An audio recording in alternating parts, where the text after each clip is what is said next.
No rumo do mundo de regeneração. Os verdadeiros servidores que merecem destaque são aqueles que servem de exemplo pelo que fazem em favor da causa, e não aqueles que estão preocupados com as casas nas quais laboram e nas pessoas que as dirigem. Parte 19. A linha de frente.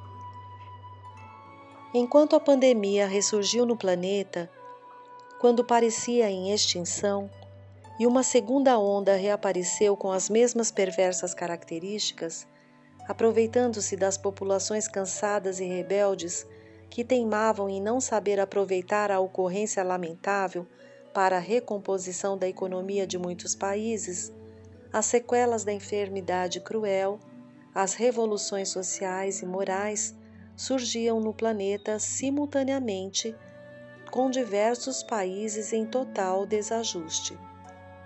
Em algumas dessas nações, os jogos políticos interessados na sustentação dos seus partidos e dos seus membros, enriquecendo vergonhosamente, apareciam com violência em combates de aparente justiça, utilizando toda forma de repúdio a raças e etnias consideradas inferiores, a comportamentos tidos como alienados, formação de grupos reacionários e desrespeito a qualquer ética moral, assim como sistemática revolta contra as doutrinas religiosas, especialmente as denominadas cristãs.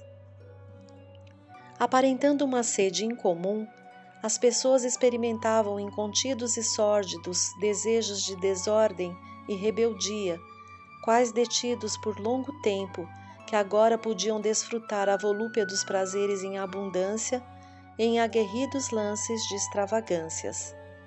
Prevalecendo as forças motrizes do sexo em desalinho, em razão das mentes atormentadas por desvarios próprios de uma conduta que esteve retida quase à força, agora se apresentavam em torrentes de luxúria intérmina.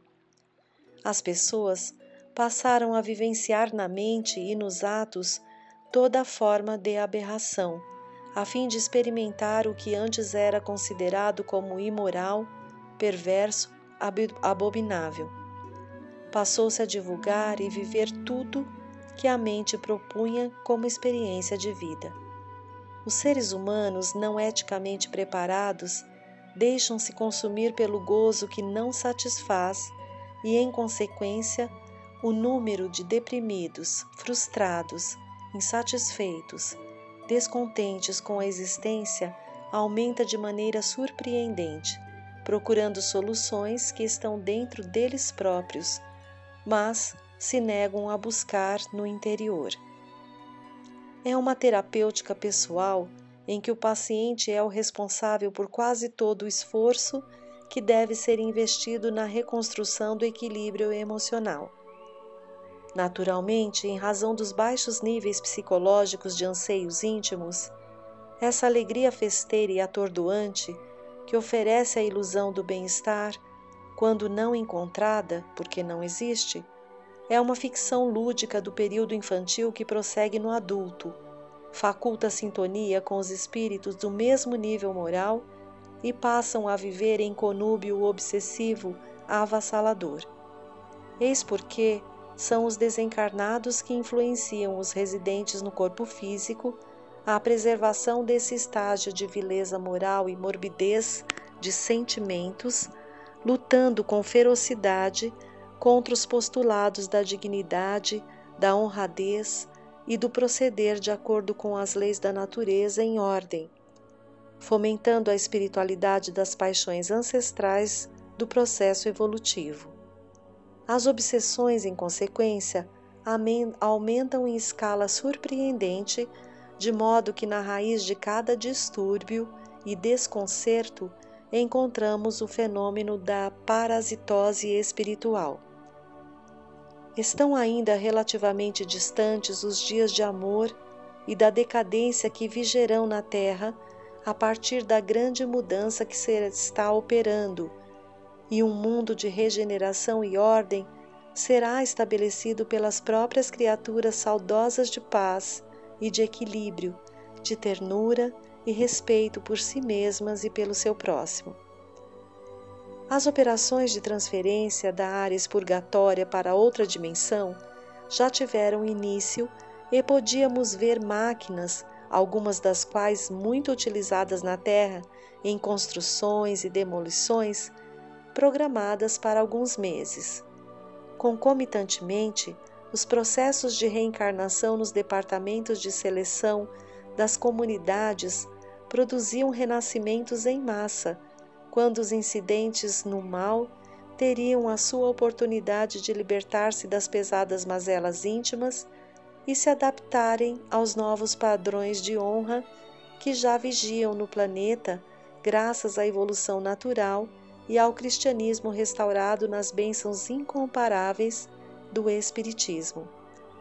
Por efeito, a doutrina dos espíritos é vista pelas entidades abomináveis como inimiga a ser combatida com todas as armas, de fora da grei para dentro, e principalmente dentro das fileiras, onde as torpezas morais de cada um que ainda não se evangelizou são estimuladas ao dissídio, ao separatismo, à desunião, a ofensas recíprocas.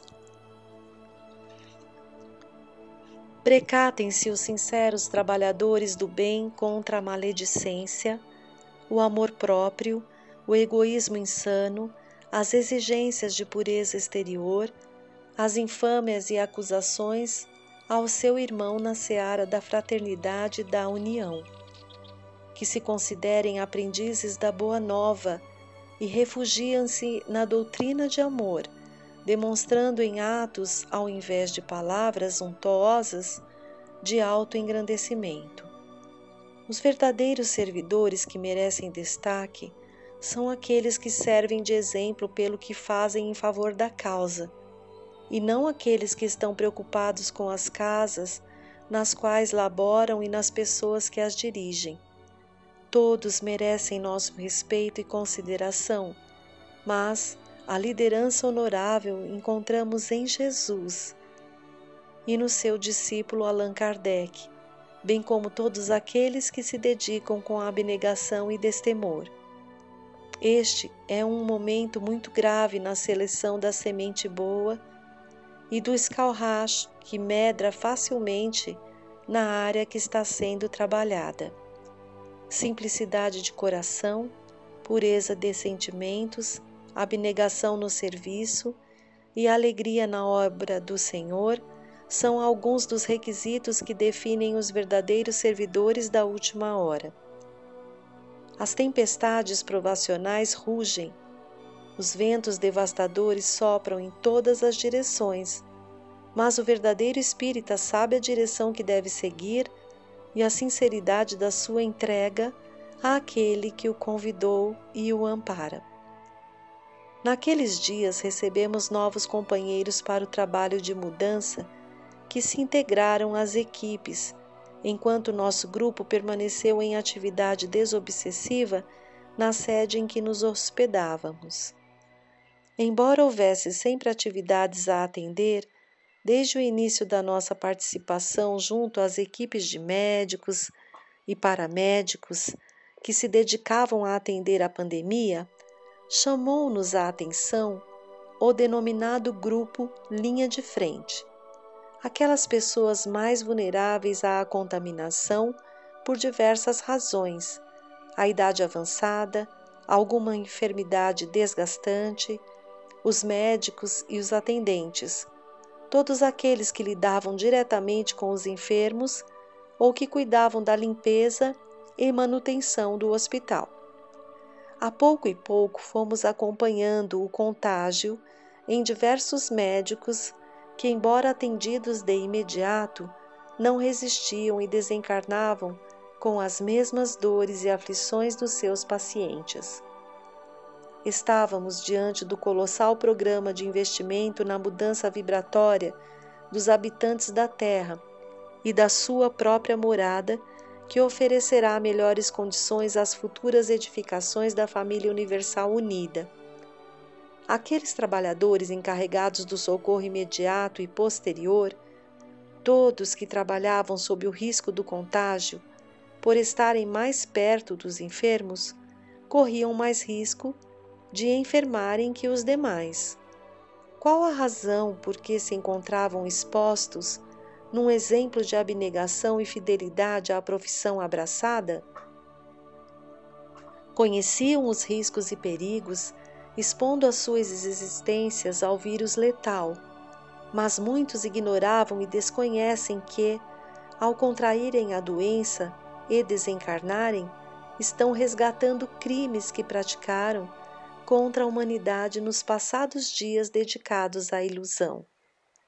Sempre haverá mártires, conscientes ou não, em todos os processos evolutivos da nossa casa planetária. Candidataram-se antes do berço para socorrer os irmãos, mesmo que ao preço alto da vida física e do além-túmulo, para onde retornam sob carinhoso amparo, prosseguem auxiliando os demais enfermos nos diversos estágios da doença. Fossem a sociedade mais consciente de sua origem divina e dos incontáveis recursos espirituais que podem auxiliar o ser humano a prosseguir na indumentária carnal, as forças dos dois planos da vida se uniriam em benefício da causa comum, a conquista do progresso moral, preservando-se assim do desgaste doloroso das condições inferiores de sofrimento, sendo mais saudável do que se encontra. Todos nós, espíritos interessados no bem da humanidade, diligentemente estamos em contínuas tentativas de comunhão recíproca, evitando-lhe, assim, danos e amarguras mais afligentes. No caso em tela, estamos ao lado de cada enfermo para confortar-lhe a alma, atenuar-lhe o pavor da morte e ajudá-lo, quando necessário, a libertar-se da realidade das células em decomposição para adquirir a harmonia essencial à felicidade. De imediato ao decesso, conduzimo-los aos nosocômios espirituais, onde se refazem e se recompõem espiritualmente. A vida e os seus impositivos não cessam nunca. Tudo vibra, movimenta-se e desenvolve-se no universo sustentado pelo hálito divino.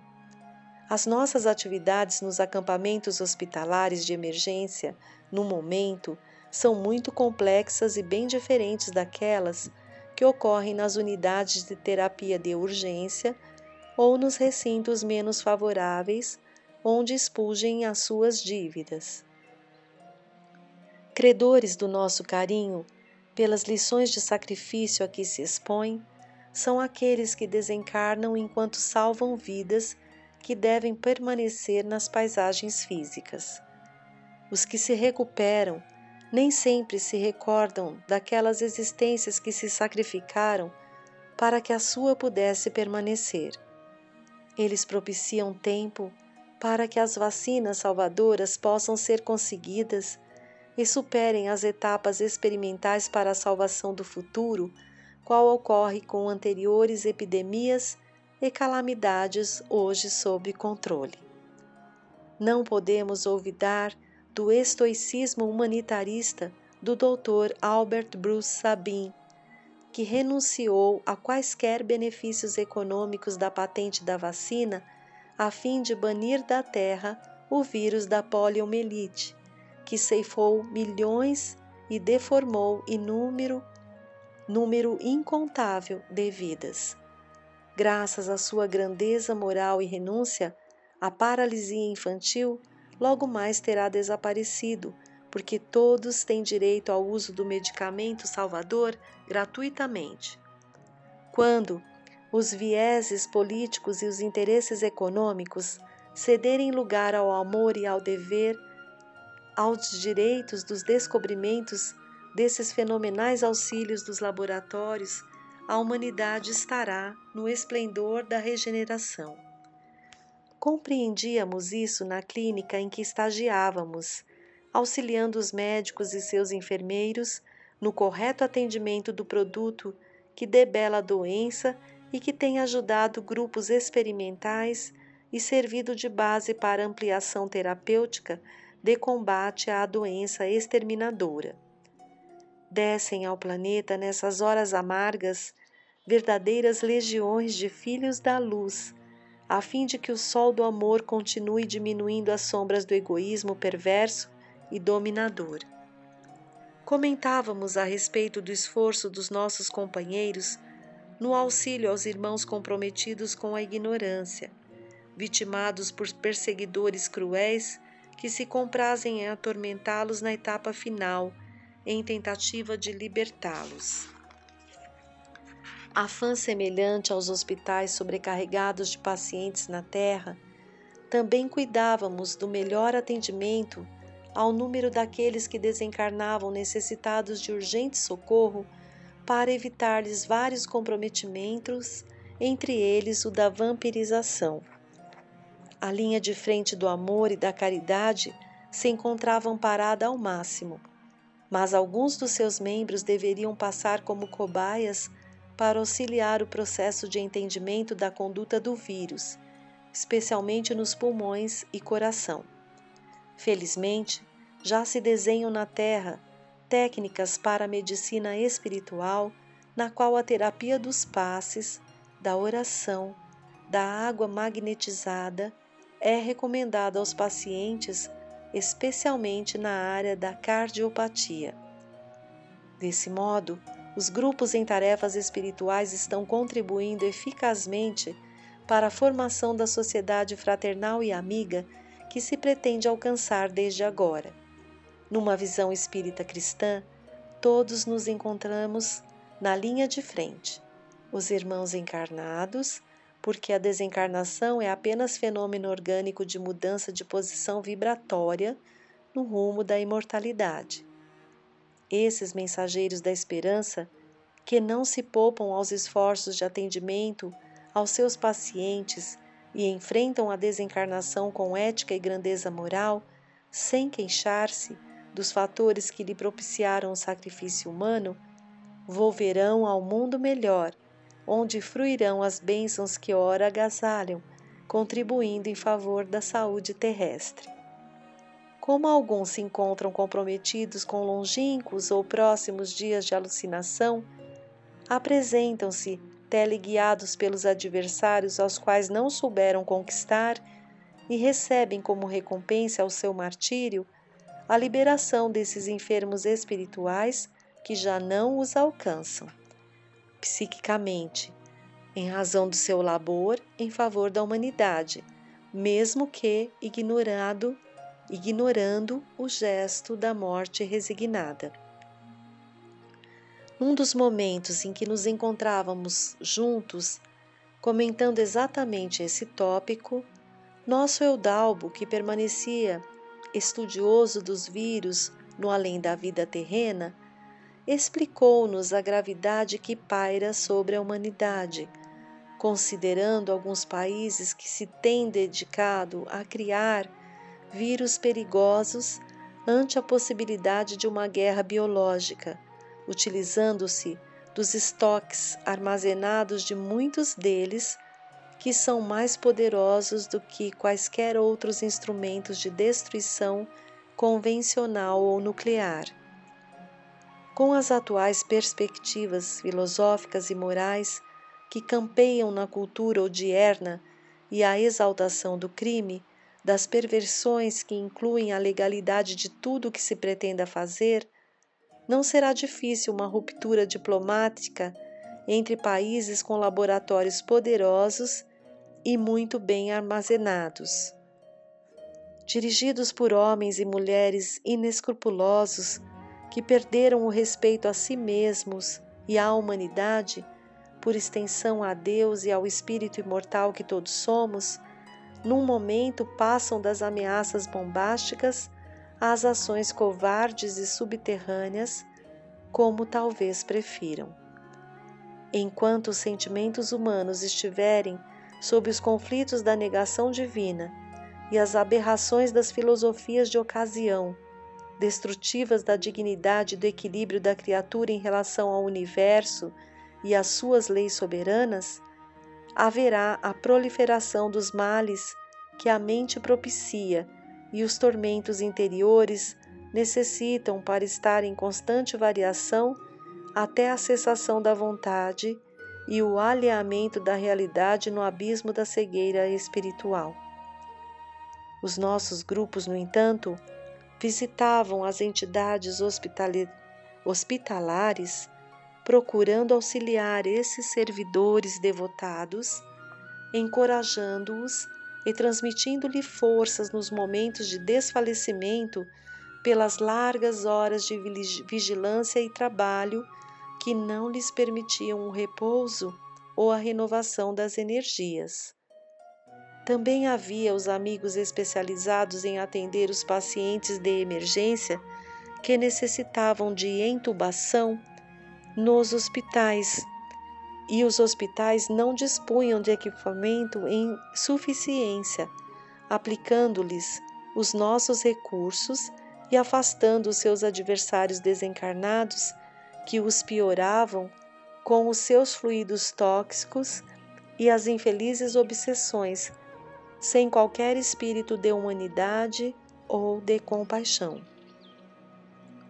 Nossos cuidados com os desencarnados da linha de frente era muito grande, a fim de que o despertar não os levasse ao desespero ou ao desânimo em razão das tarefas concluídas e que não tinham conhecimento durante a doença que os surpreenderam na ajuda aos delirantes e sem esperança. Informávamos-nos com frequência das atividades em que se encontravam os subgrupos nossos, de forma que a harmonia devesse ser preservada em todos os momentos de ação e de estudo e planejamentos. A ação de deslocamento das áreas que seriam transplantadas para outras dimensões continuava sem qualquer perturbação de um ou outro labor. Todas as equipes funcionavam sob a direção de sábios administradores e especialistas, o que nos oferecia uma sensação de paz e de alegria sob o magnânimo socorro de Jesus. Os nossos compromissos nesses dias estão adstritos ao acompanhamento dos enfermos da Covid-19, simultaneamente aturdidos por interferências obsessivas.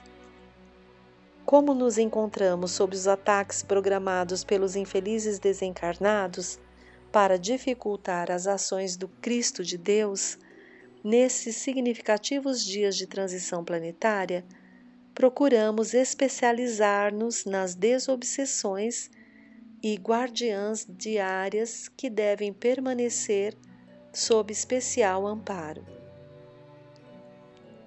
Em um momento de reflexão, nosso mentor explicou-nos que um simulacro de exército está na psicosfera do planeta, inspirando muito dos seus membros, ora reencarnados, nessas últimas levas preparatórias da etapa final, cuja sintonia permite que estabeleçam conflitos de comportamento entre minorias e a grande massa humana, para que se transformem em movimentos de violência. Pessoas que se equiparam de ódio no além estão em muitos grupos de justiça pela igualdade de valores e de direitos, mas também deveriam ser de deveres morais e sociais, o que vem gerando batalhas diárias, qual uma bola de neve crescendo na sua descida e tudo levando de roldão. Entre estes estão líderes fanáticos e ociosos, estimuladores de anarquia e baderna, a fim de estimular os tumultos e causar prejuízos incalculáveis. Afinal, muitos desses lutadores não têm objetivos superiores, mas simplesmente dispõem da ignorância e da impiedade para gerar e exaltar ânimos mais exacerbados. Olvidam que o Senhor dos mundos vela pelo universo e as suas vitórias são semelhantes às de Pirro, de significação quase nenhuma. Tudo se movimenta em direção à harmonia e todo movimento em contrário, após momentos de poder e glória, são consumidos pela marcha inexorável do tempo, que a todos arrebata pelo fenômeno da morte e das sucessivas reencarnações. Cabia-nos, portanto, porfiar no mistério em que nos especializávamos, dando mínima contribuição ao grandioso programa da construção do mundo novo. As nossas reuniões mediúnicas, além do corpo, faziam parte da habitual programação das instituições espíritas, no mistério de praticar a caridade mediante a iluminação de consciências e mudanças dos propósitos maléficos que o trabalho do progresso geral. Dos propósitos maléficos para o trabalho do progresso geral. Agora, quando deveríamos programar o encerramento das nossas narrativas, no que tange ao novo mundo de regeneração, após as recomendações dos nobres programadores, continuamos auxiliando a implantação do bem em toda parte e disseminando o amor sob todas as formas possíveis, de modo que logo amanhecessem os dias de sol e de esperança. Em a noite próxima, teríamos uma avaliação por um dos responsáveis da nossa área e receberíamos novas diretrizes para o prosseguimento da nossa assistência, enquanto a pandemia esteja como a grande selecionadora dos elementos humanos no empenho do bem.